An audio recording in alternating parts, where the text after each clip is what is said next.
这是你就任菲律宾总统后首次访华，也是你首次正式访问东盟以外国家。你还是今年中方接待的首位外国领导人。48年前，你的父亲同中国老一辈领导人洞察时局，顺应大势，共同做出了中非建交的历史性决定。你本人也参与，见证了期间一些重要的交往。对于那段历史佳话，很多中国人至今耳熟能详，记忆犹新。这份情谊弥足珍贵。I have been looking forward to this visit. We have to show and demonstrate to the rest of the world how important the relationship is between Philippines and China to both our countries. For your remembrances of even my little part that I played in the opening of relations between China and the Philippines.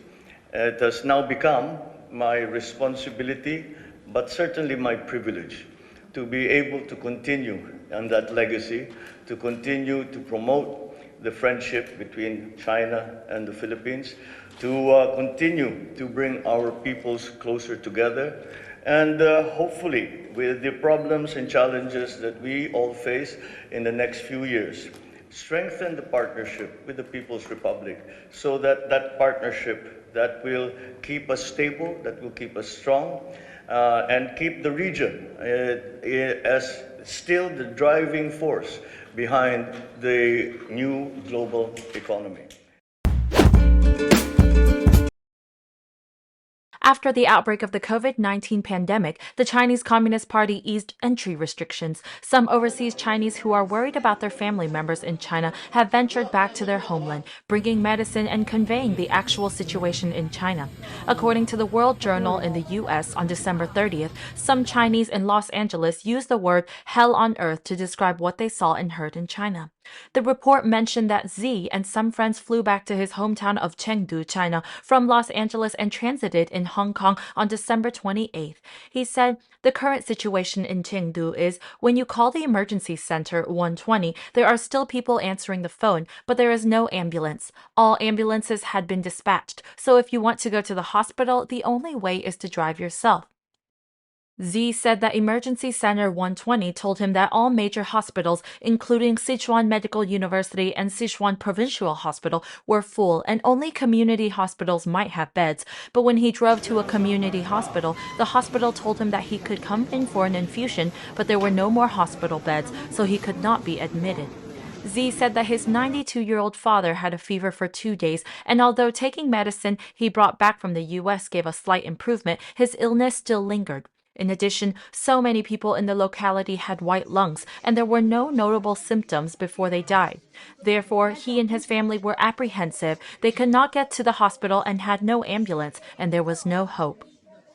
Z said that he found the actual situation much worse than reported. When he returned to Chengdu, many of his old friends came to ask for medicine. Many are local department officials and have wide contacts, but now they can't use their relationships because there is no medicine. Z also said that he had returned to China on an Air China flight. We saw that pilots and flight attendants had coughs and heard that they were positive. Then at the airport, from customs to security checks, many people cough. Even inspectors and policemen cough. After entering China, the policeman who was to escort them on the bus to transfer to quarantine had a very violent cough. Passengers returning from the U.S. saw that a group of positive people is escorting a group of non-positive people to quarantine. The people all wanted to riot and resolutely refused to get in. Finally, after 2 hours of protest, the passengers broke through the police line, hailing a car back to their hometown. A Twitter account revealed on December 30th that the number of severe patients in China increased significantly, and many people have white lungs. The tweet attached to the video said that a respiratory doctor said he had examined more than 120 patients in one night, and nearly 20 patients had white lungs. In the video, the doctor shows many X-ray films of young and middle-aged white lung patients and says if this person has a positive result and shows white lungs, it means the virus has entered the lungs, causing acute pneumonia, leading to a lack of oxygen in the blood. This is a very serious symptom.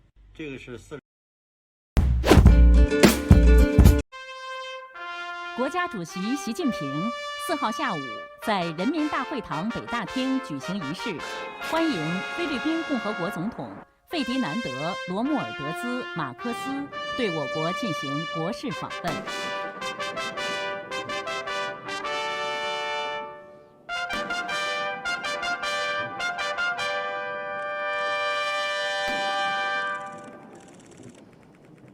天安门广场上鸣礼炮21响。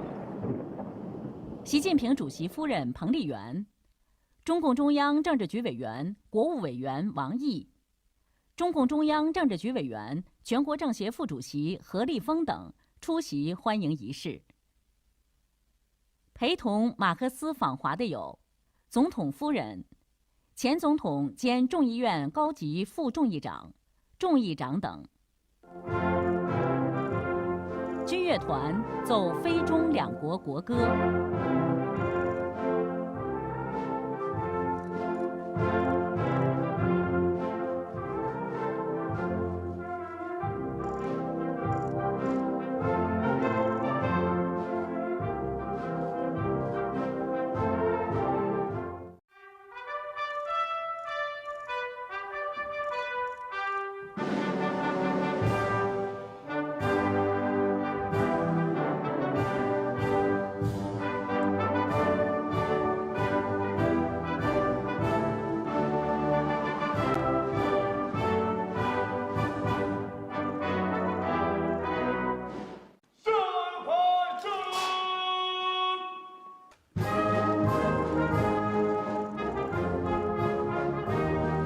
马克思在习近平陪同下检阅中国人民解放军仪仗队。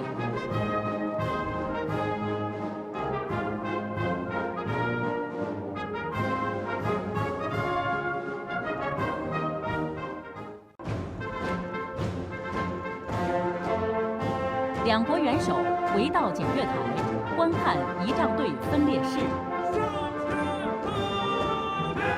马克思是应习近平的邀请，对我国进行国事访问的。At 7 p.m. on December 31st, 2022, the current Chinese leader and Chinese Communist Party, CCP's, General Secretary, Xi Jinping, sent a Happy New Year 2023 message through CCTV. During the message, Xi folded his hands with his right hand outside and his left inside. According to Vision Times, analysts of traditional Chinese culture said that this is a hand pose to bid farewell to the dead, so this hand sign accidentally sent an unlucky forecast for China in 2023. But the critical question here is, does Xi not know about this taboo hand posture, especially as he did it during such a meaningful date? Vision Times said that it is very likely that Xi did not know about this hand sign. After taking over the leadership of China, the CCP destroyed almost all of China's 5,000-year-old traditional culture connected to God's belief, including eliminating the written teachings and customs handed down in folklore, such as rituals during funerals. After decades of being crammed with atheist doctrine, the CCP's culture, and China's history rewritten by the CCP, the Chinese, including Xi, may not know the cultural traditions of their ancestors. Maybe Xi does not know the meaning of such a hand sign. A similar situation took place at the beginning of 2022. Director Zhang Yimou for the Beijing Winter Olympics used poet Li Bai's words during the opening ceremony on February 4th, 2022. He said, "Snowflakes in Yanshan are as big as a blanket." Vision Times said that because Zhang did not understand the traditional culture, he referred to such a tragic poem. In history, poet Li Bai once told a tragic story that a woman could not wrap her husband's body after his death on the battlefield. She wished the snowflakes in Yanshan would be as big as a mat to cover her beloved husband's dead body. However, the words of Zhang Yimou have come true. 2022 was a year of mourning for the Chinese people. Reports have shown that so many Chinese people die from COVID that the funeral homes and crematories are full. 2023 is no different. This new year is starting with painful news about the pandemic. The omen from Xi Jinping's hand pose makes many Chinese people who follow the ancient traditions worry about their country, people, and fellow compatriots.